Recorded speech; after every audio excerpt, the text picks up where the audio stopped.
देखिए 8 मार्च शुक्रवार का दिन है और महादेव की पूजा है। उस दिन उनका विवाह हुआ था, शिवरात्रि कहा जाता है इस दिन, और इसी दिन शिव का जो है प्रकट्य भी हुआ था। तो शुक्रवार 8 मार्च को आप जो है व्रत रखेंगे तो शुभ मुहूर्त जो है वो सुबह ब्रह्म मुहूर्त से ही शुरू है।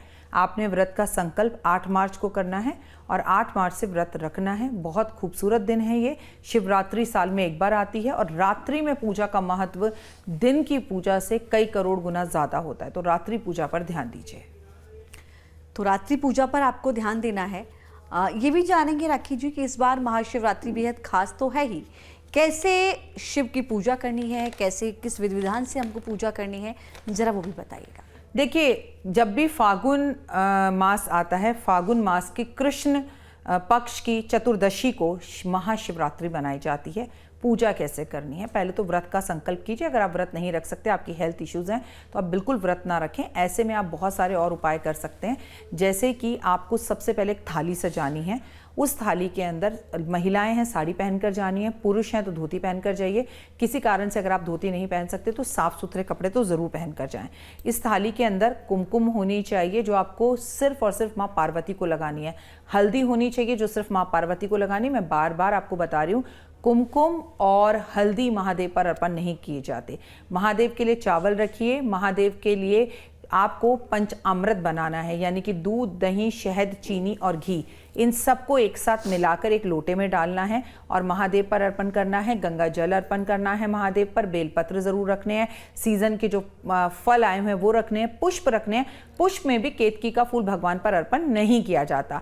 भगवान पे साबुत नारियल तो अर्पण किया जाता है, लेकिन भगवान पर कभी भी नारियल का पानी अर्पण नहीं किया जाता। माँ के लिए चुन्नी, चूड़ियाँ, सुहाग का सामान, मेहंदी, कुमकुम, हल्दी अर्पण जरूर की जाती है। महादेव के ऊपर गन्ने का रस भी अर्पण किया जाता है। तो इस तरह से अपनी पूरी थाली को सजाइए और मंदिर जाइए और जब भी महादेव के दिए जलाएं, 5 दिए जलाएं और घी के दिए जलाएं, बहुत उत्तम रहेगा। और घंटी जरूर बजाएं। तो देखिए, इस तरह से आपको पूजा करनी है। लेकिन राखी जी, हम ये भी जानना चाहेंगे कि इस दिन किन किन मंत्रों का जाप करना चाहिए। कहा जाता है कि भगवान भोलेनाथ मंत्रों से जल्दी प्रसन्न हो जाते हैं, तो कौन कौन से वो मंत्र हैं जिस दिन जाप करना चाहिए? शक्ति का नाम लें आप। या देवी सर्वभूतेषु शक्ति रूपेण संस्थिता, नमस्तस्ते नमस्तस्ते नमस्तस्ते नमो नमः का जाप करें, पहली बात। दूसरी बात, ओम नमः शिवाय का जाप करें। ओम नमः शिवाय शिवाय नमः का जाप करें।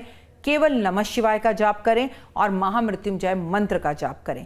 और अगर आपको मंत्र नहीं भी आते ना, तो हर हर महादेव, घर घर महादेव, महादेव का नाम दिल से लीजिए, अच्छे से लीजिए। It is more than enough. देखिए, भगवान है भोले। भक्तिक शिव का चला शिव को मनाने के लिए, हाथ में 2 फूल लोटा जल चढ़ाने के लिए। 1 लोटा जल और घर के पुष्पों से ही वो प्रसन्न होने वाले हैं। उनका नाम है भोले। वो आपके भावों को देखते हैं। और परिवार के साथ ये पूजा की जाए, जोड़े से ये पूजा की जाए। अगर आप सुहागन है तो बहुत अच्छी बात है, और अगर अभी तक आपका विवाह नहीं हुआ तो विवाह के लिए भी ये पूजा की जा सकती है।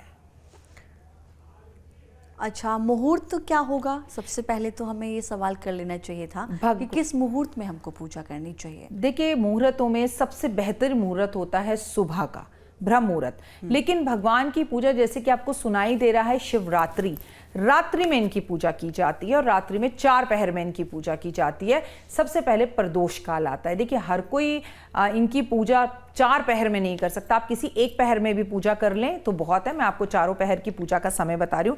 सबसे पहले जो प्रथम पहर आता है वो 6:25 से आता है, जो 9:28 तक रह गए, जिसे प्रदोष भी कहते हैं। दूसरा पहर जो आता है वो 9:28 से लेकर रात्रि 12:31 तक। तीसरा पहर आता है रात को 12:31 से लेके और सुबह 3:34 तक। चौथे पहर का जो मुहूर्त आता है वो 3:34 से लेके शाम को, मतलब अगले दिन सुबह 6:40 तक का मुहूर्त है। और एक इसके बीच में निशा काल का टाइम आता है, जिसे बहुत ही खूबसूरत माना जाता है। उससे बेहतरीन कोई मुहूर्त नहीं होता, निशा काल कहते हैं। वो है रात्रि 12:07 से लेके 12:55 तक। इस टाइम पे जो पूजा की जाती है वो सर्व सिद्धि, योग और सब कुछ देने वाली होती है। अगर आपके पास टाइम नहीं है, आप ऑफिस में हैं, जब दिल करे जब जाकर 1 लोटा जल भगवान पे अर्पण कर देना, पर पूजा करना जरूर।